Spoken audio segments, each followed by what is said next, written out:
Welcome in to week 3 of the Right Angle Sports College Football Show. My name is John Martin. I'm your host, and I am joined, as always, by the one, the only, the great Eddie Walls. Eddie, how we doing, man? It's always good to see your beautiful, lovely face. Thank you. I appreciate that. I don't even get that love from the wife. What are you talking about? That's why I'm here. I'm here to gas I appreciate that. I need it from somebody. If you are, with us, obviously you know how this works. If you're new to the show, Eddie is a part of Right Angle Sports. You can obviously become a subscriber to RAS by going to raspicks.com/CFB, where they obviously will send out lots of college football picks over the course of the week. We certainly encourage you to go check that package out. But here every Thursday around 4 o'clock Central Time, Eddie and I get together and we go over the week's biggest games. But, and here's the fun part for you guys, before we do any of that, Eddie always is nice enough to share with us his best bet of the week. He's 2-0 coming into week 3. So, Eddie, without further ado, what is your best bet for the college football slate of week 3? Yeah, it's going to be game 165, 166, and it's going to be an over. I hit on overs with both these teams versus lesser opponents last week, and I still like the over. I don't quite understand how you can look at Ole Miss's tempo and Arkansas, who replaces 9 starters on defense, and Ole Miss, who lost 5 NFL players on defense and is substantially worse on defense this year, playing at that pace. I don't see how you look at this game and say that's an under. Like, the only way you can look at that, say it's an under, is if you have inside information that Austin Simmons is going to play. Well, he just practiced today. He didn't take first team reps, but he wasn't with a boot. I like the JUCO quarterback that they signed a lot. That's kind of my job in the offseason, is to look at backup quarterbacks. That kid is no joke. Chambliss threw for a ton of yards and is super fast. He can run that offense efficiently. And for what they paid a JUCO to come to Ole Miss, they planned on using him at some point. I don't really see how Taylon Green has regressed in any way whatsoever. The offensive line for Arkansas is really, really good. I have questions about the defensive line for Ole Miss, and there's just too many possessions in this game. Again, I don't really quite understand why people would look at Ole Miss this year and consider them an under. I mean, the only time they were going to be an under is against Kentucky, and we took a horrible bad beat on that game last week. Brutal. Brutal. I mean, you're going to take those. When you play with volume, you're going to get burned from time to time. That's what Mama says. She said, "Son, yeah, take those someday." Yeah. I mean, in therapy's, cheap. Yeah. I mean, in like the large scheme of things, That's right. But yeah, so I really liked this bet. I made it substantially higher. I can see why there was pause in the beginning of the week, but as long as we have practice reports where Simmons is practicing, I don't mind if they use 2 quarterbacks. With the pace that they have and the defensive line for Arkansas, they're going to run the ball effectively, and vice versa. I think there'll be plenty of explosive plays here. It just feels cheap. If you can, I've got the odds logic odds screen pulled up. Obviously, it's the best odds screen in the game, circa to 63. You're seeing lots of 63s out there now, some 62.5s out there. So, Eddie Walls just doing what he does best and moving the screen, man. So anyway, that is Eddie's best bet of the week. Again, you want more, you can certainly head over to raspicks.com/CFB. You want to follow Eddie on Twitter. What's your Twitter handle? Are you on there? Are you using it? I mean, I don't know if I'm supposed to send. Yeah, I mean, I'm on there, as much as I can be. It's kind of a tough time for my family right now. I'll get around to tweeting about college football a lot throughout the season, I'm sure. You can find me at Walls_Edward or Drink Your Milkshake, either one. There you go. Yeah, I don't know. I just had to get off social media for a bit. It just becomes a little toxic. I mean, everybody's arguing with everybody, and it's just it's strange when you're like trying to work 60 hours a week on games. And also a thing that takes place is that people put plays on social media, and that can kind of fog my thought process sometimes, especially sharp people who I really respect. I don't necessarily want to know what somebody else is on unless they're a close friend or a partner.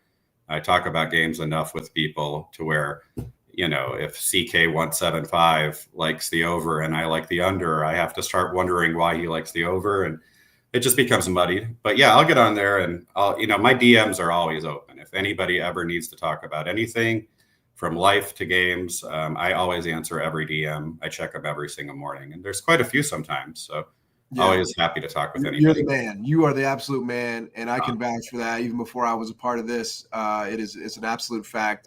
Eddie had no idea who I was, and he was always extremely helpful. I will say, Richard Norton has a great point. We had 122 people waiting, only 7 likes. I mean, folks, it doesn't take much. Just hit the like button. It helps everybody. All right, we get bonus based on how many likes we get from Ed. So let's get those likes going and those subscriptions up here on the show. All right, let's get into it, Eddie. This week's college football slate, week 3, starting with Clemson at Georgia Tech. Here, Clemson laying 3. Yeah, I played the under at a different number than what's out there now. I felt like it was possibly getting faked on Tuesday.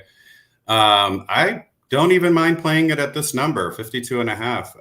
Clemson's offensive line has serious problems. They were getting bullied by Troy's defensive line, and that's not to take away from Troy, but Clemson should have a better standard.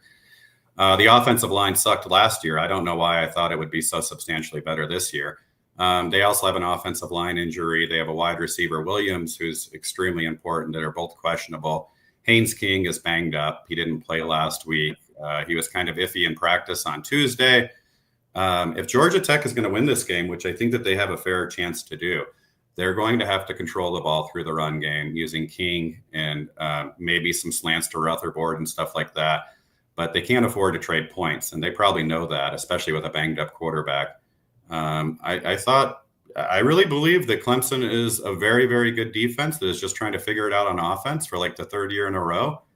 I don't know what's going on there. I picked Clemson to win the ACC. I came very close to picking them to make the playoff at a far too high price in retrospect. I'm glad I didn't make that bet. But yeah, there's a few teams that you're just wrong on every year, and you can just see 2 weeks in, like, this isn't looking good. And maybe this is Clemson's, big party, and they come out of it okay. But I think that this game is very, very tight. And I like Georgia Tech's coach and what he does. You see the game plan changes with him a lot, and that's the mark of a really, really good coach. He's not scared to trade points with Syracuse last year, but he's also able to get Georgia in the mud late in the season and take him to overtime in a game that he should have won. So hats off to that guy. By the way, if anybody has questions, usually Eddie will be glad to take a few. So if we don't cover the game that, you're interested in, just throw it in the chat, and more likely than not, I will definitely send it his way. All right, moving right along. We're going to the SEC. Georgia on the road at Tennessee. This number has just it's plunged. It's just continued to plunge, and it is now settling in around Georgia minus 3.5 in Neyland Stadium, Eddie. Yeah, I've talked about this game far too much. I started getting questions about it on Sunday from 2 people that I really, really respect that I don't talk to that often. So I knew right away that this was a game that I probably need to start looking at, because I'm going to be honest, I don't really look at Georgia, Tennessee that closely. I'm more of a UConn, Delaware kind of guy. Exactly. But there's a few things going on here. So I think what takes place is that modelers use stats to create new numbers every single week. And if you look at Georgia's first 2 weeks, it looks absolutely pathetic. I want to point out to everybody that they did not care about the first 2 weeks. They had a 0 havoc rate against Marshall. They didn't touch the quarterback. They never threw a pass longer than 5 yards against Austin Peay. They're out there just, basically getting in some cardio. I imagine their practices against each other are 5 times harder than anything they're going to face with Marshall. If you made this number, I don't care where you got this number from, preseason, you made this number at least 6. Like, there's no way around it. And Tennessee goes out and beats Syracuse by margin. Syracuse almost loses to UConn last week. They needed 53 passes in overtime to do it. They scored 26 on Tennessee. Tennessee is missing both their cornerbacks, missing their defensive tackle, and maybe an offensive guard. That being said, I'm not quite involved yet. I was hoping to get a 3. I don't think that's coming.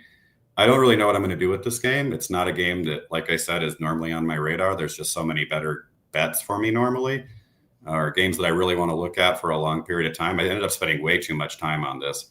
That being said, if there's ever a 3, I will be more than happy to be the Huckleberry on that. I made it 5.5. So also, I wanted to bet under. But with all the defensive injuries to Tennessee, there could be some really explosive plays. But Heupel's never scored more than 17 points against a smart team in his entire career. I don't really know how you are lining up and betting real dollars on Tennessee with full conviction. Maybe they're much better than what I have on paper, but I don't see a single strength that they have that Georgia doesn't have, that Georgia can't capitalize on. So it feels like we might get like maybe a little rogue three for like 2 minutes. Maybe somebody will kind of put their hand on the stove and somewhere, but I don't think we'll ever see a wide so. So, I've been waiting. Spent a lot of time in this office this week. So on right. Georgia, Tennessee, who would have thunk it? Yeah. This may come up a little bit later in the show. All right, moving right along. Let me see if we have any good questions here. Let's see. Here's Angelo. Do you have a side on Arkansas Ole Miss? Yeah, not now. I liked Arkansas earlier in the week, and I kind of hesitated on it because I like the over so much. But I don't know if Arkansas is the worst team here. Ole Miss spent a lot of money on wide receivers and neglected the defense a little bit too much for my liking. Austin Simmons has thrown 2 interceptions in both of the first 2 games. 2 were completely terrible, just threw them to the other team. I like the quarterback situation at Arkansas better. I like the offensive line better.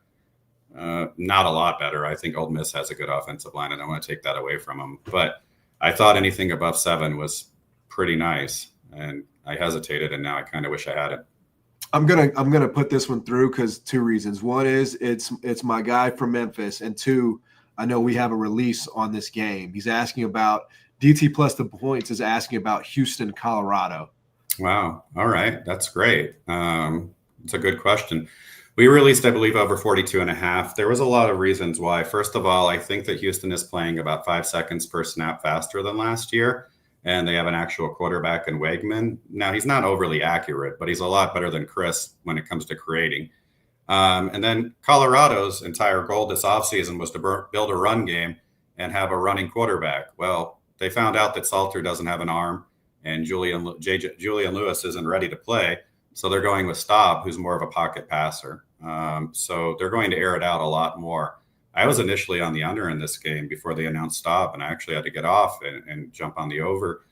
I like Colorado's side, to be quite honest, when it was at 6. I don't like it as much at 4 for sure. I only made it 3. But, yeah, I wouldn't touch it at 4 or 4.5, honestly. I needed the touchdown. But, yeah, I mean, there's a lot of reasons why we released the over.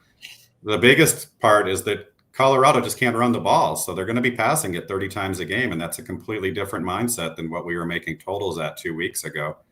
I have questions about Colorado and the direction they're heading in for sure. They're a defensively built team with a great defensive coordinator, and it felt like in the offseason they could make some waves by just running the ball, but if you can't run the ball, they're going to be on the field a lot, especially in a game like Houston. So, yeah, good question.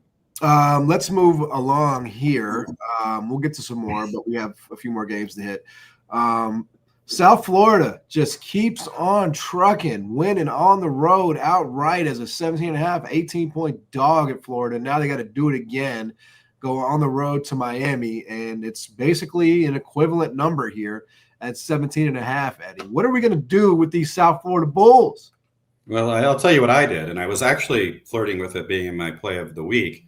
Is I played under, and it was at 58, but somebody hit it right before we went on air. And there's a couple things going on here. Are we sure that South Florida doesn't have an incredible defense? Because I'm not sold that they don't. They spent a ton of money for a program that size. And then Miami just telegraphed their season in the offseason by going out and getting 6 defensive backs, 3 which were all conference, and spending $2.5 million on a defensive coordinator from Minnesota. They want to run the ball and use that huge offensive line. And we saw against Notre Dame, they can do it, and they can be ball control. I see a path to where, like, everybody's like, well, what about the game state? Well, if South Florida's down 3 touchdowns, do you really think that they're going to be, like, running at 23 seconds per snap? We haven't seen that version of them yet this year. They can defend the run. I know that Miami doesn't want to trade points with them. I know Miami wants to play, 8, 9 play drives and take up as much time as possible and keep the Bulls off the field. And also, I don't trust what I see in Brown this year. He's just taking a lot of contact. If he's getting beat up really bad, I mean, are they really going to be rushing to the line? And I don't know. I don't see it. I made this game substantially lower. 56 56.5 would probably be my cutoff because there was supposed to be rain. It's cleared up. So 56.5 is fine, but anything below that, I would be pretty nervous about. So I just have a sort of philosophical follow-up here because I think this is such an interesting case study in this South Florida because clearly, whether it be week one, granted, I know the number against Boise State came way down at kick, but it was all the way up to, it opened at 9. So, you got 9 against Boise State in the open. You have 17.5 against Florida as the open. And then you have 15.5, 16 as the open. I mean, they continually are, rated as this team that is a touchdown, 2 touchdowns worse, yet, they win and the numbers seem to not change. How do you sort of handle a team like this as it relates to a power rating? And is it just one of those things, Eddie, where you expect it to eventually regress? Like, I'm just from a general standpoint. They did this in the past, if you remember. They almost beat Alabama 2 years in a row. They're solidly coached for sure. The problem I've always had with South Florida is that their offense disappears in these kind of games and their defense appears. And then they're going to give up like 50 points to UAB or Navy later on in the season. Like, that's just how they are. But I have moved them up substantially. Okay, so like 3 weeks ago, I would have made this game 22 or 21.5, I believe. Got it. So I think we're getting to the point. I think everybody that's betting Miami, though, I mean, they have a solid number on Miami, too. Miami's better than Florida. At least their defense is on paper this year, and their offensive line is substantially better. Yeah. They don't have the explosive legway, but they do have a back who's super efficient and can chew you up 10 to 15 yards at a time. Yep. So, yeah, I think the number is probably pretty close to accurate at my estimate. Gotcha. All right. We have had a lot of requests about this game. Vanderbilt at South Carolina minus 3.5 here. Yeah, I could never play over in this game. I'm very close to playing under. I'm not really sure what I'm going to do because it keeps on flirting with a number that I want and then not getting there. You have 2 of the slowest teams in the nation playing against each other. You have 2 quarterbacks who are deadly in the run and not great passers. You don't have a lot of explosive playmakers on either side of the ball on offense. Vanderbilt's getting a lot of credit for scoring 40 points on a Virginia Tech defense, which isn't any good last week. I don't think that South Carolina is the same team that they were last year. They lost so much on defense and they lost the wide receiver and the running back to the NFL. I think that Vanderbilt's probably the right side, but I mean, it's been bet down so much. I don't know how you justify taking them at this point. 3.5 is a lot different than 5.5 and 4.5. Yeah, I have nothing as of right now. If it ever got to like 50, 51, which seems like I'm dreaming, then I would definitely get involved. But, I made the number like 47.5 and I felt, substantially better about the under than I ever thought about the over. Moonfish asked anything on tonight's game. I believe we released NC State under 53. Yeah, Wake Forest is just a running attack. Ashford's their quarterback. He's not going to beat you for passing. And NC State looked awful on defense against ECU and UVA. Those are 2 different animals for sure. I will tell you my only hesitation was CJ Bailey going off because he's improving every single week. He looks like the real deal to me. But yeah, we released under 53.5 or 54, I believe, and okay. I felt fine about that. Yeah. Got it. All right, moving right along here. Florida trying to pick up the pieces here after a really, really humiliating loss, you have to say, to South Florida. Now they're on the road, LSU. LSU lands 7. Yeah, I'm the only one, I guess, that thought that Florida looked really, really good against USF. I don't think it was an embarrassing loss at all. I just thought that, they didn't hit on any explosives and they kind of got nickeled and dimed to death, and their defense played really well against a fairly explosive quarterback. Legway didn't hit the passes that you hope that he makes. He was never going to cover that game. I said last week I wouldn't bet them. But I don't think that they're awful. Everybody's talking about, like, if Napier loses this game, he's out. I think that's asinine. I think he's a pretty decent coach. I don't think he's aggressive enough on offense. It's pretty much right where I made it. I think that this number is getting drilled to the under to the point where I might get involved on the over, but it would take a lot. I think LSU's defense is a top 5 defense. I don't think that anybody realized the money that they spent in the offseason in the portal was substantial on defense. And they can't run the ball. So, I mean, there's going to be a lot of passing in this game because neither team can run the ball on it. If we get to like 44 or 45, I mean, I might have to get involved. I mean, each team's going to throw the ball 35 plus times. So I don't know. Nothing has. Interesting, your perspective on Florida there. I mean, no interest in that 7 then? If you thought, No. I'm not that brave. I don't want to bet against elite defenses and NFL quarterbacks. That's just not. Maybe at 9.5 when it opened, whatever limits that was. But no, I mean, on a Thursday, I'm not really trying to fade the moves. I respect it, man. All right, last one here. Texas A&M going on the road to Notre Dame. Notre Dame laying 6.5. Yeah, I actually laid this. I have a really, really good friend who's a Texas A&M insider, and we talk a lot. And he just said flat out. I mean, I asked him his thoughts on the game, and I kind of agreed with everything he said. Texas A&M could not stop Utah State from running the ball. They couldn't stop UTSA from running the ball. Their offensive line isn't getting a ton of push. They don't run the ball effectively. Marcel Reed is a decent quarterback, but he's mostly good on RPO stuff. He's not going to go out there and throw 30 yards on you or anything like that. I like the secondary for Notre Dame if he decides to. They looked good on offense, but that was against UTSA, who looks bad on defense, to say the least, against Texas State and Utah State. Not a great defense. I think that Texas A&M struggles to score here, and I think that Notre Dame's offense can run the ball on them pretty effectively. So I was more than happy at 6.5. Okay, so you're in at 6.5. You'd still recommend it? Yeah. Got it. All right, a couple more. And this is kind of an interesting one. Oklahoma opens, I don't remember, it's 24.5, 25. I mean, it's just been nothing but Temple money. It's just been a torrential downpour of Temple money here. And I understand the travel and the look aheads and all those things. What do you make of the game here? Yeah, I understand the Temple money. That's for sure. Oklahoma just gets off of a game against Michigan. And then they have to travel all the way across the country. And then they have a bye week next week. It looks like a pretty sweet spot to come out sleepy or, get ahead by 14 and sit on it. I'm very concerned about Oklahoma, to be quite honest with you. I've got to do something with their totals. There's no way that I can have their totals as high as I do. They've only completed one pass through the air over 15 yards before contact. Mateer looks like more of a scrambler, which I was concerned about, than a passer, and he's not passing the great wide receivers. Their defense, though, however, is very scary good. But, I mean, Temple has looked nothing like I would expect Temple to look like. They play faster, they run the ball, they throw the ball. They have a lot to prove, and, they're a little sneaky team in the AAC that everybody's forgot about since Matt Rule. So kind of like that side. I agree with the move. My numbers just wouldn't get there. Got it. So listen, I might get you a 3 here with how bad I've been running on this show. I might get you a 3 based on what you should be doing. 2 weeks, man. I know. It's tough, man. You only get one shot a week, Oh, please. But listen, I thought you laid it out really well.